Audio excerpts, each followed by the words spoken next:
আপনার চাঁদাবাজদের শুধু চেহারাটা চেঞ্জ হয়ে। দেখুন, আমি যেভাবে দেখি, আমি অর্থনীতির ছাত্র না, আমি অর্থনীতি নিয়ে আলোচনা শুন। আসসালামু আলাইকুম প্রিয় দর্শক, আমরা সরাসরি চলে যাব ভিডিও স্ক্রিনে। আজকের ভিডিওটা খুবই গুরুত্বপূর্ণ। যদি আমাদের চ্যানেলটি ভালো লাগে দয়া করে একটি সাবস্ক্রাইব করে আমাদের পাশেই থাকবেন। ভিডিও শেষে আমরা গুরুত্বপূর্ণ বিশ্লেষণ করব। চলুন সরাসরি ভিডিওতে। আমাদের ব্যক্তিগত নলেজ আছে, বিএনপির নাম দিয়ে এই ড্রাইভারের মতো লোক যারা যুবদল করে, স্বেচ্ছাসেবক দল করে, তারা লুটপাট করছে। আপনার মেকানিজম নাই কেন তাদেরকে আইডেন্টিফাই করে তাদের বিরুদ্ধে ব্যবস্থা নেওয়া? আপনার চাঁদাবাজদের শুধু চেহারাটা চেঞ্জ হয়ে। দেখুন, আমি যেভাবে দেখি, আমি অর্থনীতির ছাত্র না, আমি অর্থনীতি নিয়ে আলোচনা শুনলাম। তবে আমি এটুকু বুঝি যে আমেরিকা যাদেরকে হেল্প করে তাদের অর্থনীতি ঘুরে দাঁড়িয়েছে। উদাহরণস্বরূপ, মার্শাল প্ল্যানের মাধ্যমে তারা ওয়েস্টার্ন ইউরোপকে রিবেল্ড করেছিল আফটার ওয়ার্ল্ড ওয়ার সেকেন্ড। তারা জাপানকে ঘুরে দাঁড়াতে সহযোগিতা করছে, দক্ষিণ কোরিয়া, সিঙ্গাপুর, ইভেন থাইল্যান্ড।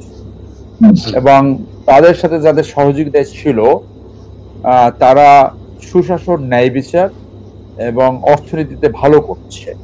একদম মানে খোলা চোখে যদি আমি এটা বলি, অনেকে কথা বলে থাকে যে আমেরিকা যাদের বন্ধু তাদের শত্রু প্রয়োজন হয় না। আমি এই কথার সাথে সবসময় দ্বিমত পোষণ করি। কারণ আমেরিকাকে এখনো সমালোচনা করা যায় যে তাদের policy towards Palestine and Israel অথবা সৌদি আরব।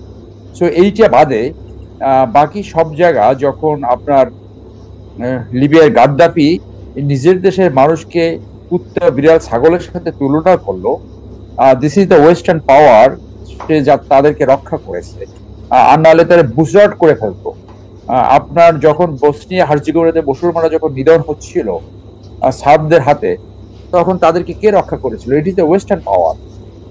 আর আমাদের যে এই মুসলিম উম্মা আমরা বলি, ইরাক এবং ইরান 10 বছর ফাইট করলো এবং কোনো একটি দেশে আসলে সুশাসন, ন্যায় বিচার নাই। সব জায়গায় পরিবারতন্ত্র অথবা নেস্টি রাজতন্ত্র, এবং নামে গণতন্ত্র হলে একটা কুখ্যাত একটা ফেসিজম সৃষ্টি হয়। এইভাবে আমি দেখি। তো বাংলাদেশের দুর্ভাগ্য হলো যে বাংলাদেশ এই 53 বছরে এমন কোন নেতা পেল না এক্সেপ্ট জিয়াউর রহমান।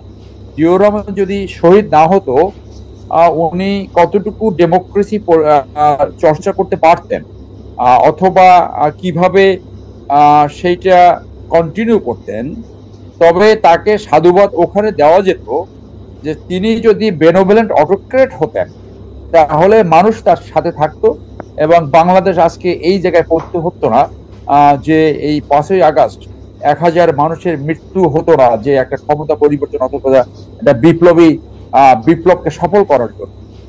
তো তার মানে কি, বাংলাদেশে এই নেতৃত্ব আসছে না যে এই পলিটিক্যাল কালচার যে শান্তিপূর্ণভাবে ক্ষমতা হস্তান্তর না করলে সেখানে ভায়োলেন্স হয়, সেখানে জীবনহানি হয় এবং দেশ এবং জাতি সাফার করে।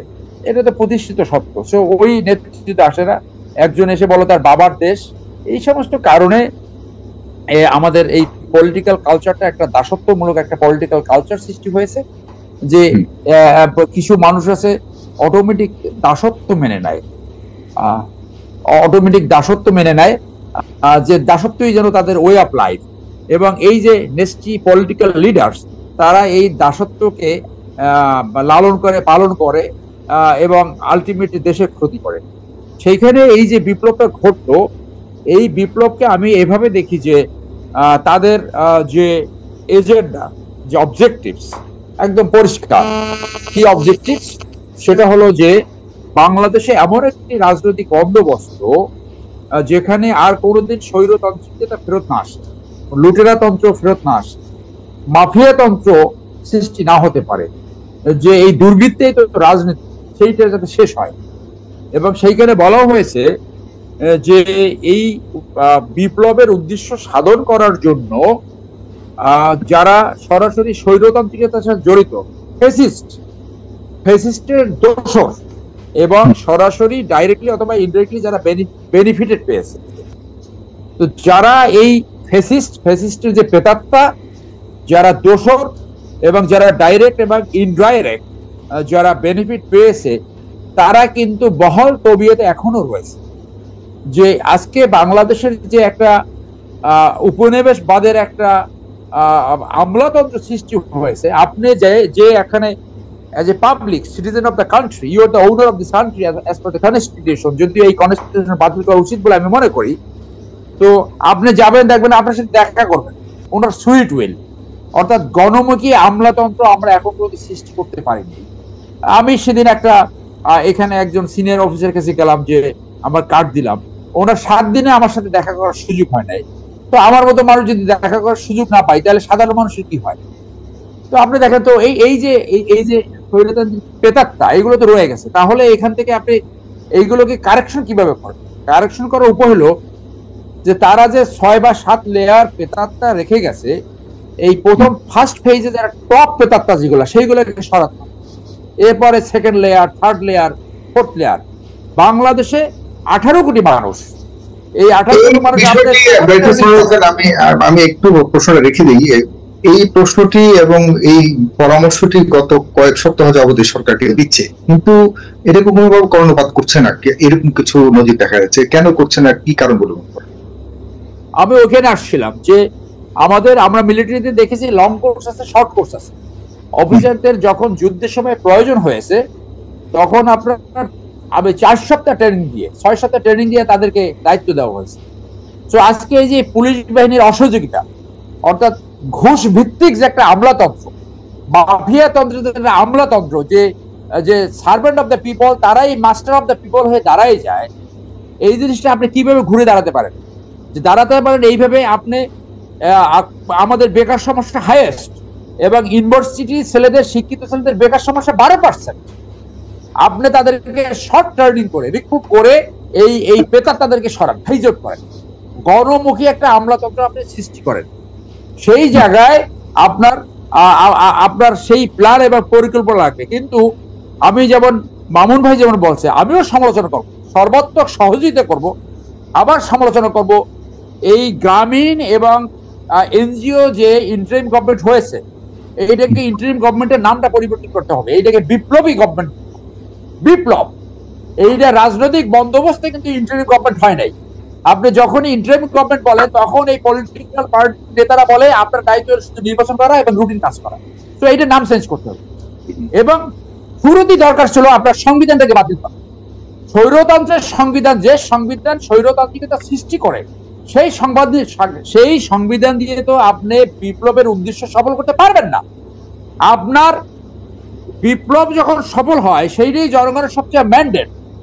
অশিক্ষিতর মতো যখন কোন রাজনৈতিক নেতৃত্ব বলে যে ভোটের মাধ্যমে যে সরকার আসবে সে সংস্কার করবে, 53 বছর বয়সে কোন সরকার সংস্কার করেছে? কি সংস্কার তারা করেছে? একটা বিপ্লব যখন সফল হয়, আর কোনো ম্যান্ডেটের প্রয়োজন হয় না। আপনার ইউকের মতো তারা এই সংবিধান বাতিল করবে, বাতিল করে অলিখিত কনভেনশন এবং প্রেসিডেন্স দিয়ে চলবে।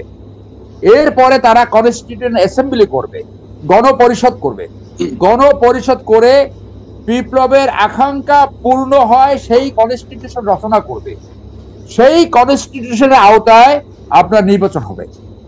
আজকে এই 53 বছরে it is a opportunity to people, এটা মানুষের কাছে একটা সুযোগ, এবং বিরোধী দলগুলা যারা আমরা জাতীয়তাবাদ করি তাদের কাছে একটা সুযোগ, জাতীয়তাবাদের কাছে একটা সুযোগ। আপনাদের সাথে যে চোর, ডাকাত, গুন্ডা, বদমাইশ এবং চরিত্রহীন লোক রয়েছে, তাদেরকে আপনারা ফেজ আউট করেন এবং জিয়াউর রহমানের মতো ভালো মানুষকে সামনে আনেন। মুখে এইটা বলতে হবে না। ওই কাদের যারা বলে গেছে যে এইখানে পেনিট্রেট করছে, জামাত বিএনপি পেনিট্রেট করে এই আকাম কুকাম, এই সন্ত্রাসী লুটপাট করছে। আপনি একই ভাষায় কথা বলা শুরু করলেন যে এইখানে এই সন্ত্রাসীরা অথবা স্বৈরাচারের প্রেতাত্মা ঢুকে এইগুলো ঘটনা ঘটছে। আমাদের ব্যক্তিগত নলেজ আছে, বিএনপির নাম দিয়ে এই ড্রাইভারের মতো লোক যারা যুবদল করে, স্বেচ্ছাসেবক দল করে, তারা লুটপাট করছে। আপনার মেকানিজম নাই কেন তাদেরকে আইডেন্টিফাই করে তাদের বিরুদ্ধে ব্যবস্থা নেওয়া? আপনার চাঁদাবাজদের শুধু চেহারাটা চেঞ্জ হয়ে, ফেস চেঞ্জ হয়ে গেল। তা আপনি সেটা পেপার পত্রিকা পড়েন না, আলোচনা শোনেন না। সেই জন্য আমি মনে করি যে দুইটা ঐতিহাসিক উদাহরণ দিয়ে আমি শীর্ষ নেতাদের সাথে এই বিষয়ে কথা বলেছি, জনাব ব্যারিস্টার সারোয়ার, এই শীর্ষ নেতাদের সাথে আমি এই বিষয়ে কথা বলেছি। শীর্ষ নেতারা যেটা বলেছে যে বিএনপি শীর্ষ পর্যায় থেকে যথেষ্ট ব্যবস্থা নেওয়া হচ্ছে, কিন্তু কাউকে ছাড় দেওয়া হচ্ছে না। কিন্তু কিছু কিছু ঘটনা ঘটছে, তারা সেটাকে খুব ভয়াবহ ঘটনা ঘটছে বলে স্বীকার করতে চায় না। মনে করছে যথেষ্ট ব্যবস্থা নেওয়া হচ্ছে তাদের বিরুদ্ধে। প্রিয় দর্শক, আপনাদের গুরুত্বপূর্ণ মতামত জানাতে পারেন আমাদের কমেন্ট বক্সে। প্রত্যেকে ভালো থাকবেন।